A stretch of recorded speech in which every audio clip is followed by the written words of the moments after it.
I will be doing a speech on a demonstrative speech outline for how to cook homemade chicken and dumplings. The general purpose of this is to learn how to make homemade. Many people buy the store-bought dumplings, and I am going to show you how to make the homemade, or not show you, but tell you how to make the homemade chicken and dumplings. The general purpose and the specific purpose of this is to show you the ingredients and the steps and show you how to alternate between the two. I want to replace the store-bought dumplings with the real dumplings to create a fresh homemade meal. My audience would be for the cooker of the household, which that is me in my household, so this one is for you. So for the introduction of this, we're going to replace store-bought dumplings with real dumplings to create a fresh homemade meal. My motivation in this is with this meal prep, you will have the best tasting dumplings that you will ever want to buy, or that you will never want to buy store-bought dumplings again. It's really simple and easy, and once you get it down, it's fantastic. My qualifications for this recipe is making this on my own. A friend actually taught me how to make this, so I just want to relay that information and let you guys know on a little special recipe. Okay, so the first thing is you're going to need the ingredients and the utensils to make the homemade chicken and dumplings. You are going to need self-rising flour, baking powder, butter, salt, milk, chicken stock, parsley, boneless chicken breast, and an egg. That's to make the dumplings, and the stuff that you will need to make all that is you're going to need an 8-gallon cooking pot, a square cutting board, a mixing bowl, rolling pin, pizza cutter, and a blender. With all that, you will be able to make fresh homemade chicken and dumplings. Are you ready to get started? Okay. Making homemade chicken and dumplings involves these following steps, and once you follow these steps, you will have the best. First, you're going to pour chicken stock into a 8-gallon pot, and you're going to bring that to boil. It's going to be about 2.5 cartons of chicken stock. You're going to leave the other half for when you add the dumplings, for texture and if you want it thicker or thinner or soupier or not. So leave that extra half if you need it or not. But to start with, you're going to need 2.5 cartons of chicken stock.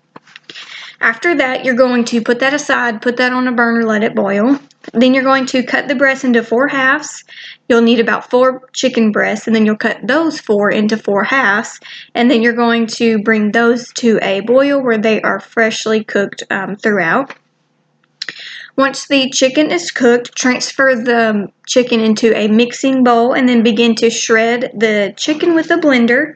Once you do that, you're also going to put that to the side. Don't put it in anything yet. You're just going to put that to the side. In a separate mixing bowl, you're going to add self-rising flour. That is very important. You don't want regular flour. You need the self-rising flour. You're going to need 2 cups of self-rising flour. And for the baking powder, you're going to need 1.5 teaspoons of the baking powder. Add that in the self-rising flour. And then you're also going to add a pinch of salt. You can add more to your liking at the end for the finished product, but just for right now, you're going just to use a pinch of salt. And then you're going to mix that together. Then you're going to get butter and put it in a heated proof bowl. You're going to melt that for about 25-30 seconds. Make sure it's melted all the way through. And you are going to pour, once that is melted, you are going to pour half of the butter melted into the mixing bowl with the flour. And you're going to turn over the flour and stuff. Don't mix it, you know what I'm saying? Just kind of just turn over, kind of beat it down. That way you notice the difference where it's not clumpy. You want to make little bitty where the flour is thicker, not in big old clumps. And then after that, you're going to add the rest of it and mix it all together. Once you do that, you're going to add 2 cups of milk into, 1 cup of milk, 1 cup, not 2, 1. 1 cup of milk into the mixing bowl. And again, don't mix it like you normally would mix like a cornbread or something like that. Just turn it over. Just turn. Don't mix real fast. Once you mix all that stuff together, you want to put it into a center ball. You're going to build all that up into a ball. And you'll notice that the flour and all the ingredients gets thicker. So once you do that, put that to the side. Back to your chicken stock, you're going to put parsley into the chicken stock. You'll see that it's starting to heat up a little bit, bubble, not yet to a boil.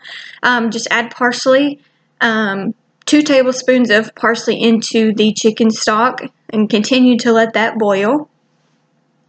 After that, you're going to get your square cutting board, and you're going to put that self-rising flour onto the board and spread it all out. After that, you're going to drop the ball of dough that you created onto the middle of that cutting board, and then put self-rising flour over the dough. That way it don't stick to your hands. After that, you're going to pat it down. You're going to spread it out as much as you can. Then you're going to take the rolling pin and you're going to roll the dough out. Kind of put a little pressure, not a lot. After you do that, to the sides, you are going to trim the edges where it's a perfect square right with the cutting board. After that, you're going to take the pizza cutter, the rolling pizza cutter, and you're going to cut out squares in about 1 inch to 1 inch squares. So you'll go up and down, and then you're going to go side to side to make 1 inch squares throughout the whole dough. Once you do that, once the chicken stock comes to a boil, drop the squares into the chicken stock one at a time and not on top of each other. And throughout while you're doing that, kind of mix it around, not real fast, just lightly. That way they don't stick to the edges or anything like that. Once all the dough is gone, stir the pot until the dough has rised. I would say about 10 to 15 minutes. Check it on and off. Don't just walk away and come back and check on it. It's a constant stir, but in between 2 to 3 minutes, I would say. After 15 minutes, check the dough. You can do a little taste test. Make sure that it is good and that the dough does not taste like flour. If it does, add more parsley and keep cooking the dough.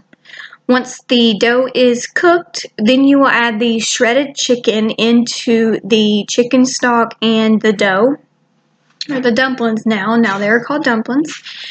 You're going to add the shredded chicken, and then you're going to stir that in. Let the chicken stock, once the chicken stock has thickened, you can taste it, add the seasonings that you want. If you need more salt, more parsley, or anything like that, any kind of seasonings to your liking, add that to there. And then once that is done and it is all perfect, you want it like a thicker paste, not like a really runny soup, but you want like a thicker paste. Once you do that, you're going to turn off the burner and then let it stand for about 10 minutes, and then you are ready to serve your homemade chicken and dumplings. In conclusion of this speech, you will know how to make homemade chicken and dumplings. This will increase the taste of your meal. This will be off the charts, and compared to store-bought chicken and dumplings to homemade chicken and dumplings. This will provide a good cooking experience for the future cooking. Like I said, this is for the cooker of the household, which that is me. So I just wanted to relay that information to you. Let me know what you think, if you tried it, if you didn't, if you think we need to add something else. So, hope you guys enjoyed and get to cooking them chicken and dumplings.